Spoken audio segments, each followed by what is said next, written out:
ఇదే దాని ప్రకారం రైతు భరోసా రైతు బీమా మిగతా ఇస్తున్నా లేదా కూడా మీరు దయచేసి మీరు రిప్లైలో ఆన్సర్ చేయండి. రెండోది 16.5 లక్షలు ఉన్న పార్టీ బిలో పెద్ద పెద్ద వాళ్ళు ఎవరు లేరు అధ్యక్ష. చిన్న చిన్న వివాదాలు ఉండే, కోర్టు కేసులు ఉండే, ఇన్ఫర్మేషన్ లేకుండే, వాటిలో కూడా ఇవాళ 14 లక్షల మందికి వాళ్ళకి హక్కులు వాళ్ళ వారి మీద కల్పించబడ్డాయని చెప్పి కూడా మీ ద్వారా ఈ సభకు తెలియజేస్తున్నా. 1,42 లక్షల ఎకరాలు ఉంటే ఇలా 1,56 లక్షల ఎకరాలకు ఇలా పాస్బుక్లు ధరణి ద్వారానే ఇవ్వాల కూడా ఇస్తున్నారని చెప్పి కూడా మీ ద్వారా తెలియజేస్తున్నా అధ్యక్ష.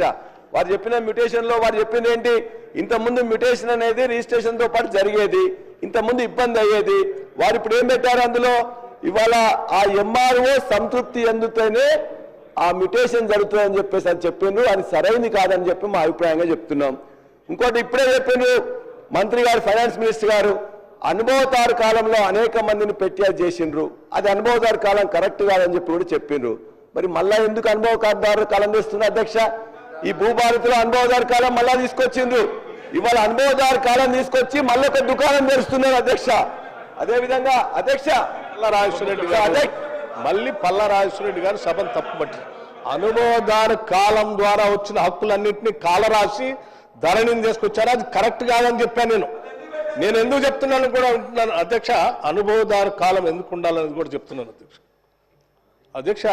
మనకి స్వాతంత్రం వచ్చే నాటికి, మరీ ముఖ్యంగా తెలంగాణ ప్రాంతంలో ఆనాటి నిజాం పరిపాలనలో రాజు దైవాంశ సంభూతుడు, భూమంతా వారిదే, ఎవరికి హక్కులు లేవు.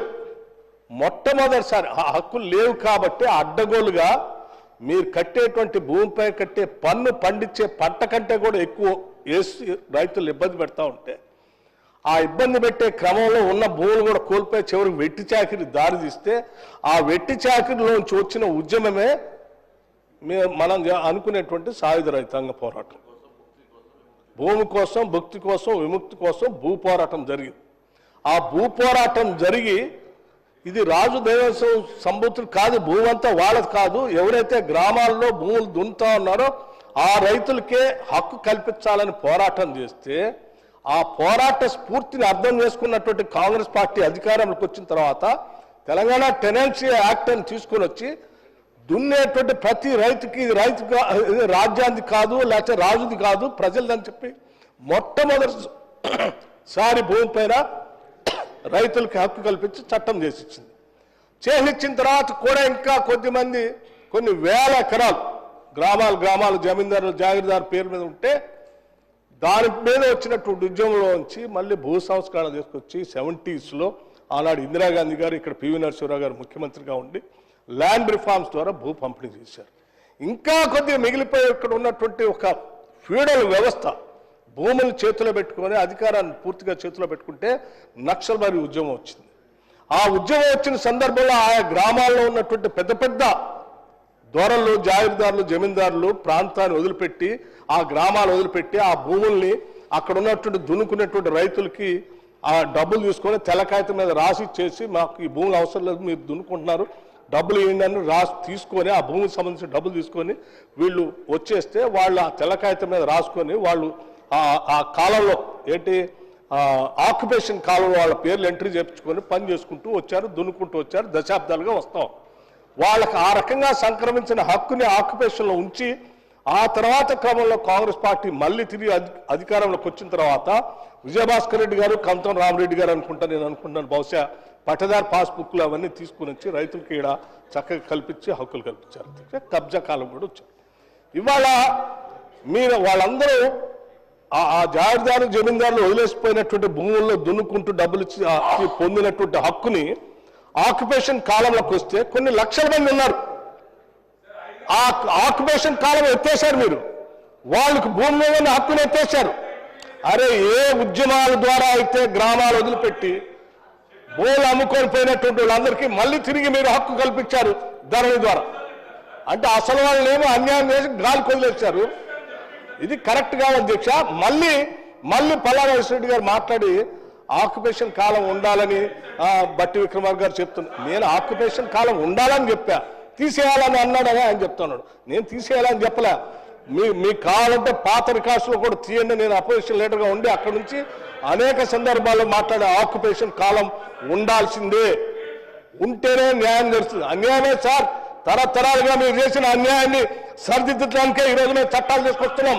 ఇది ఈ రోజు కాదు, 1950s నుంచి చట్టాలు తీసుకుంటూనే వస్తా ఉన్నాం, మళ్ళీ తీసుకొని వచ్చాం, ప్రజలు న్యాయం చేస్తూనే ఉంటాం.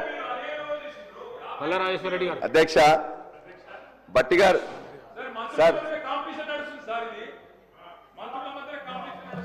అధ్యక్ష, గౌరవ సభ్యులు పల్లారాజేశ్వర రెడ్డి గారు ఆనాటి 10 సంవత్సరాల్లో 2020 చట్టానికి సంబంధించి ధరణి పోటకులకు సంబంధించి అనేక విషయాలు గౌరవ పల్లారాజేశ్వర రెడ్డి గారు మాట్లాడటం జరిగింది.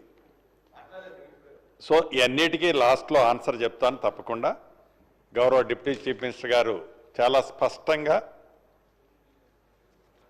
ఎన్నికలు ఏవైతే మొన్న ఎన్నికలకు పోయే ముందు కాంగ్రెస్ పార్టీ ఆలోచన ధరణిని గురించి చాలా స్పష్టంగా ధరణినే ఏజెండా చేసుకొని ధరణి కాన్సెప్ట్ మీదనే ధరణిని రెఫరెండంగా తీసుకొని కాంగ్రెస్ పార్టీ ఒక స్లోగన్ ఇచ్చింది, వాళ్ళు ఒక స్లోగన్ ఇచ్చారు. ఫైనల్ కంక్లూజన్ తెలంగాణ ప్రజలు ధరణి బాగుందా బాగలేదా అనే నిర్ణయాన్ని సార్వత్రిక ఎన్నికల్లో ప్రజల తీర్పు స్పష్టంగా చూశాం. గతంలో 2020 చట్టం ఏ రకంగా చేశారు, ఎంత ఆతృతగా చేశారు, ఆ చేసిన దాంట్లో ఇటున్న సభ్యులే ఇబ్బంది పడలేదు, ఇటున్న సభ్యులు కూడా కోకొల్లల మంది ఇవాళ శాసనసభ్యులుగా, ఎమ్మెల్సీలుగా, పార్లమెంటు సభ్యులుగా, గతంలో మంత్రులకు చేసిన అనేక మంది వారి భూములకు సంబంధించిన ధరణి వల్ల నిన్న మొన్న నా పక్కన వచ్చి కూర్చొని డిస్కషన్ చేసేవన్నీ కూడా వారి వ్యక్తిగతంగా సంబంధించిన భూములు ధరణిలో మిస్ అయినాయనే వచ్చి అడుగుతున్న సందర్భం స్పష్టంగా చూశాం. నేను తమరి ద్వారా గౌరవ సభ్యులకు ఒక్కటే చెబుతున్నాను, ఎస్, కాంగ్రెస్ పార్టీ సైంటిఫిక్గా ప్రజల కోరిక మేరకు భూభారత కాన్సెప్ట్తోనే రాబోయే మళ్లీ సార్వత్రిక ఎన్నికల్లో భూభారత కాన్సెప్ట్తోనే మేము పోతున్నాం.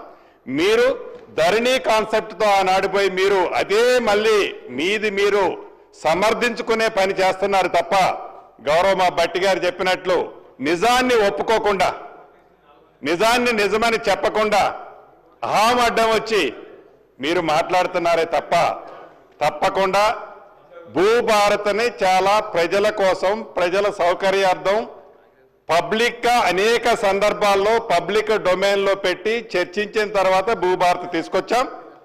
మీరిచ్చే సూచనలు, సలహాలు తప్పకుండా మంచివైతే సేకరిస్తాం. మళ్ళీ ఎన్నికల్లో ఈ భూములకు సంబంధించి, భూమి ఆసాములకు ఇచ్చే భద్రతకు సంబంధించి భూభారత్ని ఈ మా ప్రభుత్వం ఇదే రెఫరెండంగా మళ్ళీ ఎన్నికలు పోతాం. తప్పకుండా ప్రజలు ఎవరిని ఆశీర్వదిస్తారో చూద్దాం. అధ్యక్ష,